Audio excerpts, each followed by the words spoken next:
Да, тоа го правиме од почетокот. Тоа беше една од целите на посетата на Берлин во текот на изминатиот викенд, каде што се сретнав со повеќе европарламентарци за кои што разговаравме на темата. Јас лично лобирав и во име на партијата, меѓутоа и во име на државата.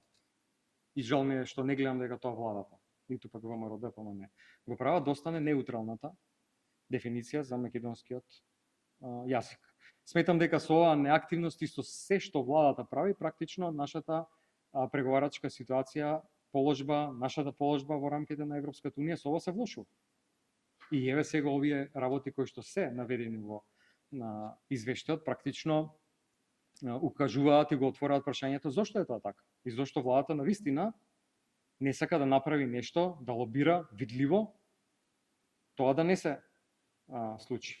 И јас го дадов својот максимум таму, се сретнав со сите можни европарламентарци кои што беа присутни, имаше и гости во Берлин, значи не беа тоа само од СДП од Германија, се надевам дека ќе има резултат, но сите констатираат една работа, дека таквите додавки на македонскиот јазик доаѓаат како резултат на провокациите кои што доаѓаат од нашата влада.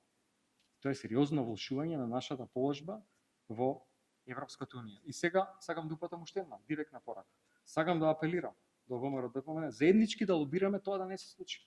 Да нема таков амандман во Европскиот парламент. Да помине неутралната дефиниција македонски јазик без никакви додавки, поради тоа што тоа меѓу другото е и заслуга на политиките на нашата влада изминатите 7 години.